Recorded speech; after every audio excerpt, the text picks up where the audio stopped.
Sir आपसे। Sir आपने DDC election में कांग्रेस से रिजाइन किया क्योंकि आपको कांग्रेस से मैंडेट नहीं मिला। कल को असेंबली इलेक्शन में अगर आपको आम आदमी पार्टी से नहीं मैंडेट मिला तो आप उस टाइम रिजाइन करोगे? सर आज तक आपने सर 4 पार्टियां चेंज की 2 सालों में। सर क्या कहेंगे सर, ये आप अपनी कुर्सी के लिए कर रहे हो या सच में आपको लोगों की हमदर्दी के लिए कर रहे हो? ये रवायती सवाल आप मीडिया वाले कोई फारूक अब्दुल्ला कहते हैं कि हमारी सबसे बड़ी गलती ये थी कि हम पंचायती चुनाव से पीछे रहे थे। अगर उनको चौकीदारी का चुनाव मिलेगा शाम को तो वो भी लड़ने को तैयार है।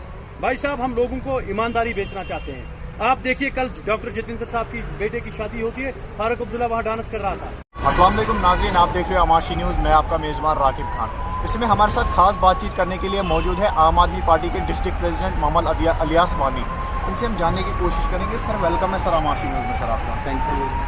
सर आम आदमी पार्टी जो है पहली बार जम्मू कश्मीर में इलेक्शन लड़ना चाहती है, क्या मैनिफेस्टो रहेगा आम आदमी पार्टी का जम्मू कश्मीर में?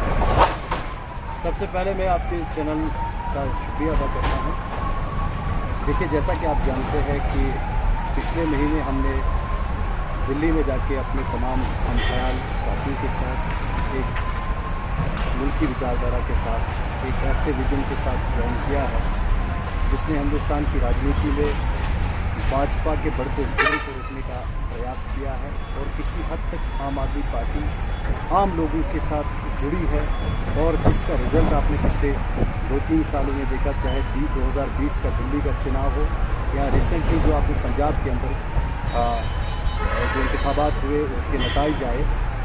हमारा इस पार्टी के साथ जुड़ने का मकसद ये है कि हम लोगों से पूछ के हमने जो यहाँ पर एक ओपिनियन पोल बनाया था लोगों के अंदर आज के इस कम्पिटिटिव और इस कम्पिटिटिव पॉलिटिक्स में कहीं ना कहीं एक उम्मीद ये जागी है कि आम आदमी पार्टी आम लोगों के साथ मिल के उनके जो बुनियादी मसले हैं, चाहे बिजली का मसला है, चाहे पानी का मसला है, चाहे आपके एजुकेशन इंस्टीट्यूशंस का मसला है, चाहे हेल्थ केयर सिस्टम का मसला है, इन चीज़ को लेकर हम आगे बढ़ना चाहते हैं।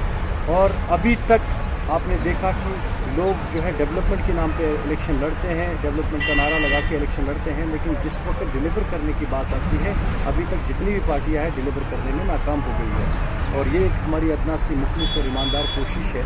हम चिनाब वैली की भी बात करना चाहूँगा। चिनाब वैली में मेरे कुछ जो है दोस्त हैं जो पॉलिटिकल एक्टिविस्ट्स थे, जिनमें महराज मलिक साहब जो हैं पहले इस पार्टी के साथ 2013 से जुड़े हुए हैं, शेख जफरुल्लाह साहब हैं और बहुत अच्छे साथी जो चिनाब वैली और कश्मीर से हमारे साथ दिल्ली आए थे। बुनियादी मकसद यही है कि हम साफ गोई की सियासत, ईमानदारी की सियासत एक विजन के साथ जुड़ रहे हैं और उम्मीद ये करते हैं कि आने वाले समय में आप देखोगे कि भाजपा को मुल्की सतह पर जम्मू कश्मीर में खासकर सूबा जम्मू के अंदर अगर कोई पार्टी चुनौती दे सकती है तो आम आदमी।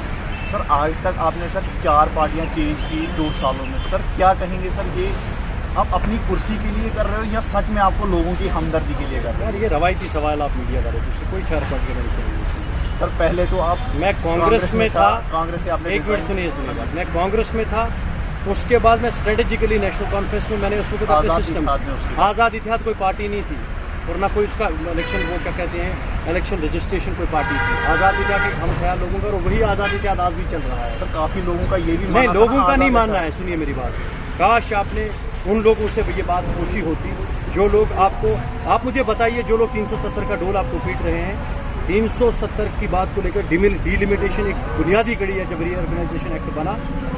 किसी से पूछिए ना, आपने अभी तक बात क्यों नहीं की? उमर अब्दुल्ला साहब ने तो बात नहीं की, किसी ने बात नहीं की। नेशनल कॉन्फ्रेंस के जो जिम्मेदारान हैं, जो कांग्रेस के जिम्मेदारान हैं, उन्होंने बात नहीं की। सर उनका तो साफ तौर पर यही कहना है ना, नेशनल कॉन्फ्रेंस का है, पीडीपी का है कि जब तक ना स्टेट बोर्ड हमको वापस आएंगे तब तक हम इलेक्शन नहीं लड़ेंगे। यार गलत मुझे लगता है, मिसकोट कर रहे हो, कहीं तो नहीं कर रहा। आप फारूक अब्दुल्ला की स्टेटमेंट पढ़िए, इतना चाहिए। फारूक अब्दुल्ला कहते हैं कि हमारी सबसे बड़ी गलती ये थी कि हम पंचायती चुनाव से पीछे रहे थे। अगर उनको चौकीदारी का चुनाव मिलेगा शाम को तो वो भी लड़ने को तैयार है। भाई साहब, हम लोगों को ईमानदारी बेचना चाहते हैं। आप देखिए, कल डॉक्टर जितेंद्र साहब की बेटे की शादी होती है, फारूक अब्दुल्ला वहाँ डांस कर रहा था।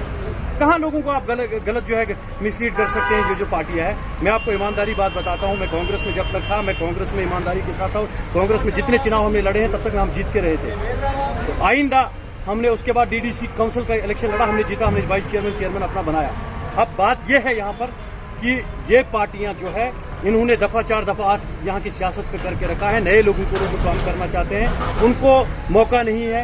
जो लोग डिलीवर करना चाहते हैं, जो लोगों के साथ बुनियादी तौर पे जुड़े हैं, उन लोगों इन पार्टियों में वहाँ कोई दरवाज़ा खुला नहीं है। हम भी राजनीति करना चाहते हैं, लेकिन हमारी एक सबसे बड़ी कमजोरी है कि हम राजनीतिक घरों में पैदा नहीं हुए हैं। मैं आपको बड़े अदब और एहतराम के साथ ये बात कहना चाहता हूँ कि ये जो मीडिया में ट्रायल चलाने की कोशिश कर रहे हैं कि मेरी इमेज को दागदार करें, मेरी इमेज इंशाअल्लाह रहमान नीट एंड क्लीन है।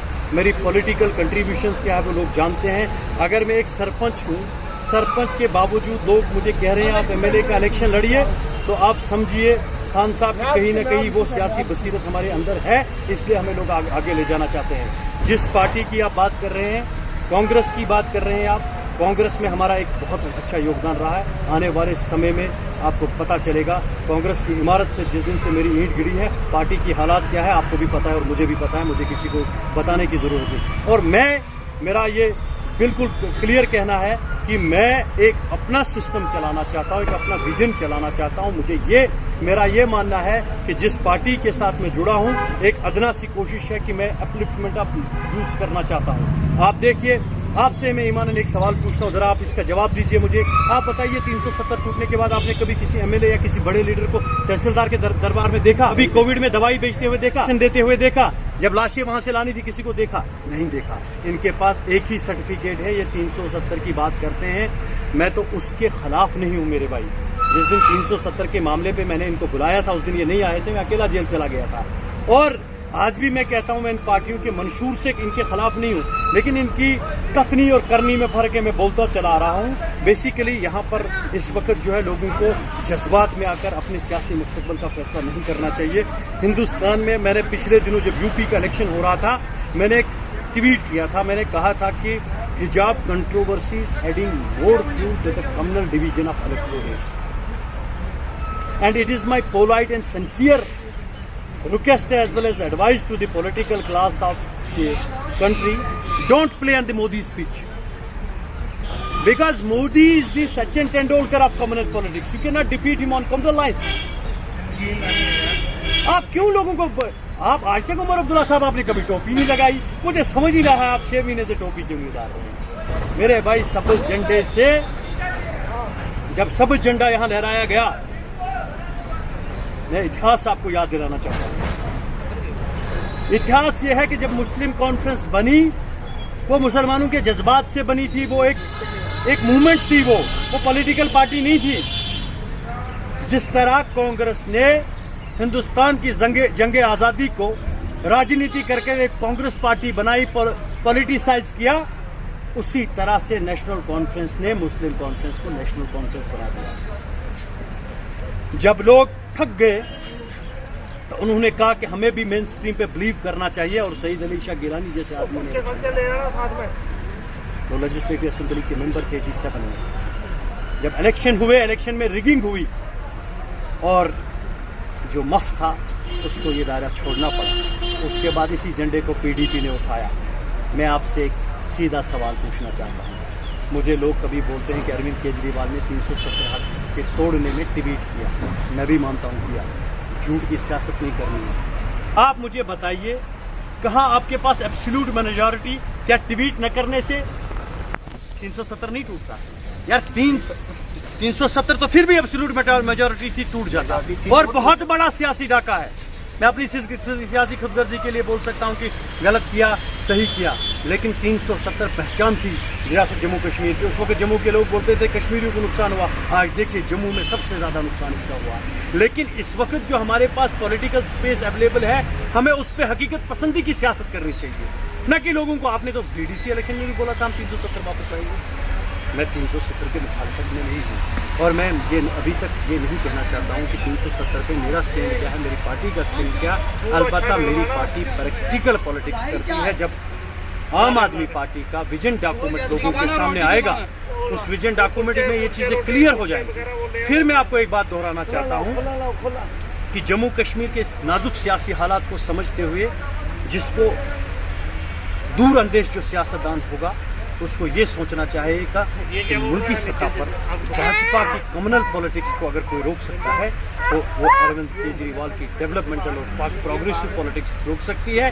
आप 2 MPs लेके डंडोरा उतना नहीं पीट। फिर समय हम सवाल एक जानना चाहेंगे सर आपसे। सर, आपने डीडीसी इलेक्शन में कांग्रेस से रिजाइन किया क्योंकि आपको कांग्रेसी मैंडेट नहीं मिला। कल को असेंबली इलेक्शन में अगर आपको आम आदमी पार्टी से नहीं मैंडेट मिला तो आप उस टाइम रिजाइन करोगे? मुझे बड़ा गिला है बनिहाल के लोगों से। कभी आपने पॉजिटिव चीज़ों को नहीं पूछा। तो आपने ये काश बताया होता कि कांग्रेस से रिज़ाइन करने के बावजूद भी आपने 27 वोट लिए। इलियास साहब कहीं ना कहीं आपकी पकड़ सही है लोगों के। क्या आप लोगों में असेसमेंट करते लोग आम आदमी पार्टी को नहीं चाहते? मैं आपसे पूछा चाहते हैं ना? है इलियास बानाली को क्यों लोग पसंद नहीं करते हैं? क्योंकि मैं बड़े दरबार का आदमी नहीं हूँ। मुझे कि एक आदमी ने बोला जनाब लक्ष्य होते वायरस प्लीज़ प्लीज़ मुझे जवाब जनाब लक्ष्य होते वायरस मगर मैं ना चोन दबदबा बासन कुनी मे दोपस अगर मेति बाजारस में बड़ कूठा आसा 2-3 स्कॉर्पियो आसा पत चबाशी में दबदब। देखिए मेरी दुकान बहुत छोटी है लेकिन सामान बिल्कुल पायदार है, मजबूत सामान है, ईमानदार सामान है। हमने दिल्ली में बोला हम मुफ्त बिजली और मुफ्त पानी देंगे, हमने करके दिखाया।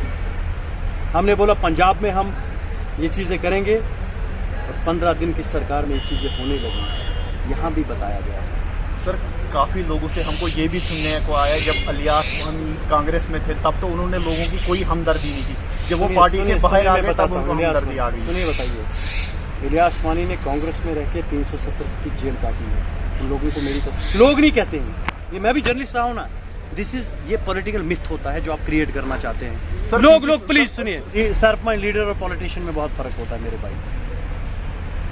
आप मुझे बताइए मेरा डीडीसी इलेक्शन हारने से आज तक क्या मीडिया पे आपने मेरी ट्रोलिंग कभी देखी? नहीं ना देखी। नहीं। मेरे जो कभी मीम्स बनाए जाते हैं, कभी कार्टून बनाए जाते हैं, कभी बुरा भला लिखा जाता है, देखा कभी आपने? नहीं देखा, क्योंकि मेरे बाग में अभी बाहर नहीं आई। अभी जब इनको लगता है कि ये बंदा टक्कर में आ गया तो अब इनको सब चीज़ें याद आई। हम भी बोल सकते हैं, मुंह में ज़बान रखते हैं, लेकिन हम बेवकूफ़ नहीं बोल सकते, तो वक्त आने दीजिए। मैं आपको एक बात बताना चाहता हूँ, जम्मू कश्मीर की रियासत जो फर्स्ट जम्मू कश्मीर था, ये एक गुलदस्ता था, ये ऐसा एक शीश महल था जिसको रंग और रोगन से सब लोगों ने सजाया था। जब लोगों को 2014 में मैंडेट मिला, इस शीश महल की चाबी बीजेपी के हाथ में किसने दे दी? इलियास बानाली ने दी? या उस पार्टी ने दे दी जिसमें किसने दे दी? घर में अंदर आग लगी है आज, हम दरवाजे पे बैठने वाले लोग हैं, हम आंगन में बैठने वाले लोग हैं। इस गुलिस्तान को बर्बाद करने वाले लोग ये हैं। आज ये लोग बोलेंगे ना कि कुछ लोग परमानेंट मेमोरी भी लोगों के पास है, लोग मोमेंट्री प्लेजर्स तक कुछ लोग सब कुछ जानते हैं, लेकिन हमें सियासी एतबार से ऐसी बातें करनी चाहिए जिससे लार्जली नुकसान ना हो जाए। मैं कहता हूं कि दो दुश्मन हैं सियासी तौर पे, एक बीजेपी है, एक ये वाले हैं, मगर बीजेपी ज्यादा है, इनको मैं कम समझता हूँ। मैं समझता हूँ कि इनके साथ नजरें कभी फिर से मिल सकती हैं, लेकिन मैं आदमी वो हूँ जिसने डीडीसी इलेक्शन में साबित कर दिया कि बीजेपी के साथ नहीं गया। मैं पैसे खा के जा सकता था। जो आज पहाड़ा आपको पढ़ाते हैं ना, जो ये लोग ट्रोलिंग करते हैं, याद रखना आने वाले वक्त में इनके चेहरे से निकाब उतर जाएगा, चाहे इलेक्शन से पहले उतरे या बाद में उतरे, और आप कौम के सामने वाज़ेह हो जाएगा कौन कहाँ था और किसके बातों में कितना दम था और कौन हकीकत की सियासत करता था। Sir delimitation report, final report आई, तो डिलिमिटेशन रिपोर्ट के हवाले से सर क्या कहेंगे? सर देखिए, डिलिमिटेशन रिपोर्ट जो है, मैंने पहले भी अपने प्रेस बाइट्स में कहा है कि ये एक तारीखी झटका है सूबा जम्मू के लिए बिलखसूस, और पर्टिकुलरली जो मेरी कॉन्स्टिट्यूंसी है। आप मुझे बताइए 35,000 लोगों को गूल से बानहाल के साथ जोड़ा गया। अब सियासी मुस्तकबिल क्या होता है, या बानहाल का एमएलए बनेगा या वहाँ का एमएलए बनेगा। एक गरीब आदमी को अपने राशन कार्ड की दरखास्त एमएलए तक पहुँचाने के लिए 1500 रुपये किराया लगेंगे, उसको रात को होटल पे बैठना एमएलए साहब को मांगने के लिए। और ये एक ज्यादती है। मैं कहता हूँ कि ये ज्यादतियों का एक पलंदा है, और भारतीय जनता पार्टी अपनी नाकामी, अपनी नालायकी और अपनी जो एंटी इनकम्बेंसी है उसको छुपाने के लिए कम्युनल डिवीजन ऑफ इलेक्टोरेट्स कर रही है।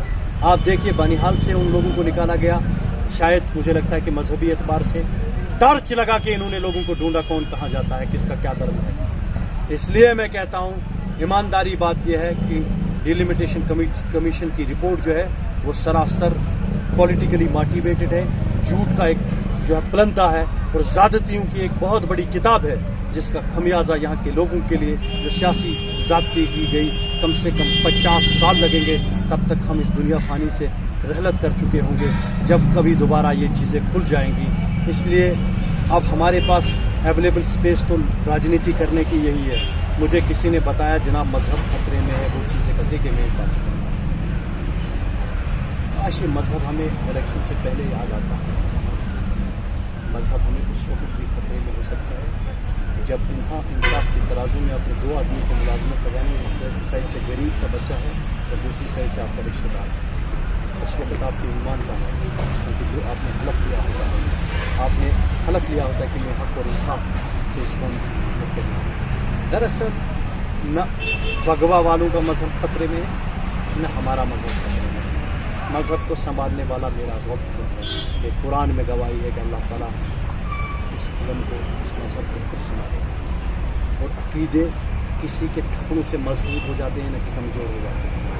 जिनका ईमान कामिल होता है वो मजबूत हो जाते हैं, लेकिन कुर्सियाँ जिन लोगों की खतरे हैं वो मज़हब की सीढ़ी का सहारा लेकर फिर से इक़्तिदार पर सवार होना चाहते हैं। उनको पता है कि अगर हम अपनी करनियों पे लोगों को वोट मांगेंगे, लोगों को वो सब कारनामे हमारे पता है। यहाँ इलेक्शन में मैंने अक्सर देखा है कि मज़हब के जज्बातों को उजागर किया जाता है। मैं कहता हूँ समाज के लिए बदकिस्मती है। ये तो बीजेपी ने ट्रेंड शुरू किया पहले, लेकिन आज हमारी पार्टियाँ भी, जो जम्मू कश्मीर की यहाँ की मेन स्ट्रीम पार्टियाँ है, वो इस चीज़ को उजागर करना चाहती है, वो इस चीज़ को प्रमोट और प्रमोट करना चाहती है ताकि यहाँ डिवीजन हो जाए। आप देखिए हमारा बानहाल एक अमन का गहवारा आ रहा है। यहाँ हिंदू बरादरी के कितने लोग रहते हैं बाज़ार में, लेकिन कभी यहाँ कमल फसाद नहीं है। तो कुल मिलाकर मैं ये कहना चाहूँगा कि डिलिमिटेशन कमीशन की रिपोर्ट को मैं पार्टी की भी तरफ से भी और अपनी तरफ से और अपने हामियों की तरफ से नकारता हूँ। ये एक ज़ादी हमारे साथ है, लेकिन जो अवेलेबल पॉलिटिकल स्पेस है राजनीति इस पर करनी चाहिए। मैं कहता हूँ, मैं अभी एक इंटरव्यू में ये भी कहा कि मुझे कुछ लोग कहते हैं कि इससे इस इलाके का नुकसान हो जाएगा, इससे उस इलाके का नुकसान हो जाएगा, अगर आप इलेक्शन लड़ते हो कौम का नुकसान हो जाएगा। मैं जनाब बिल्कुल आपकी बात को सरखम तस्लीम करता हूँ। कौम के ठेकेदार हूँ, मैं तो ठेकेदार हूँ। एक छोटा सा मेट अभी हाल ही में शुरू हुआ हूँ, जुम्मा 7 दिन नहीं होगी। मैं ठेकेदार साहिबान से उनसे गुजारिश करिए, आइए बैठ के बात करेंगे, कभी नहीं करेंगे बात। मैंने आपको पहले भी कहा था 370 पे भी नहीं आए, आज भी नहीं आएंगे, कोई बात करने के लिए नहीं। जनाब जो हमारे पास एक मजमूआ है लोगों का, हम ख्याल लोगों का, आम आदमी पार्टी बड़े दमखम से बानहाल में चुनाव लड़ेगी। अब कैंडिडेट कौन होगा वो पार्टी डिसीजन करेगी। अभी मैं ये नहीं कह सकता हूँ कि मैं इलेक्शन लड़ने जा रहा हूँ। मैं एक पार्टी का एक छोटा सा एक वर्कर की हैसियत से पूरे डिस्ट्रिक्ट में मुझे जिम्मेदारी दी हुई है। इंशाअल्लाह रहमान पत्नी ताब से लेकर कंगल ताब से, इनसे लेकर कोबल परिस्तान, महू मंगित और यहाँ जो बहाल के कई इलाके हैं, मैं पार्टी की विचारधारा को खास कर जो बुनियादी मसले हैं, जो 4 मुकाती प्रोग्राम है, पानी, बिजली, स्कूल और हेल्थ एजुकेशन जो है, स्कूल एजुकेशन और हेल्थ केयर फैसिलिटीज़ को लेकर लोगों के पास जाएंगे। और सबसे बड़ी बात है, जब हमारी टीम दिल्ली गई थी, हमने यहाँ की बेरोज़गारी को लेकर बात की है। इंशाअल्लाह रहमान आप देखेंगे कि वो डॉक्टर अल्लामा इकबाल ने कहा है कि नवाब पैरा हो है बुलबुल कि हो तेरे तरन्नुम से कबूतर के तने नाजुक पे शाहीन का जिगर पैदा। हम अब छोटे हैं, इंशाअल्लाह रहमान अल्लाह ताला ने मौका दिया, लोगों का कभी मौका हमें मिला और अगर लोगों ने इस काबिल समझा जो हम एज अ सरपंच अपना काम करते हैं, अगर कभी लोगों ने मौका दिया मुझे काम करने का, मैं वादा करता हूँ लोगों के साथ कि सबसे बड़ी बात है इस डिसीजन मेकिंग प्रोसेस में समाज के हर तबके को इन्वॉल्व करूँगा। आज मैं आपके माध्यम से फिर नौजवानों से मुखातिब होना चाहता हूँ। कब तक आप सिस्टम को घर में बैठ के कोसते रहोगे कि इस रिश्वतखोरी से वो हुआ, इस बदअनवानी से ये हुआ, यहाँ का वो चीज़ ठीक नहीं हुआ, यहाँ का ये ठीक। आइए सिस्टम का हिस्सा बनिए, आइए इस कारवान को हम सब लोग आगे ले जाके चलते हैं। तो कोशिश करेंगे कि पढ़े लिखे लोगों को, बेदाग लोगों को, पंच से लेकर sarpanch, DDC, BDC, MLA, member parliament भी बनाए। एक अच्छी उड़ान है। बेशक हमारे पंख कमज़ोर हो सकते हैं, लेकिन इरादे मजबूत हैं, नज़रें साफ़ है और एक मुसम्मम ये सोच है कि हम इंशाअल्लाह ईमानदारी से कौम की खिदमत करेंगे। चाहे कौम हमें जताती है तब भी हम कौम के साथ खड़े हैं, कौम हमें कुछ और रिजल्ट देती है तब भी हम इंशाअल्लाह। चलिए सर, शुक्रिया। ये हमारे साथ है अलियास वानी। अब देखते रहिए आमाशी न्यूज़। अपने मेज़बान राकिब खान को दीजिए इजाज़त।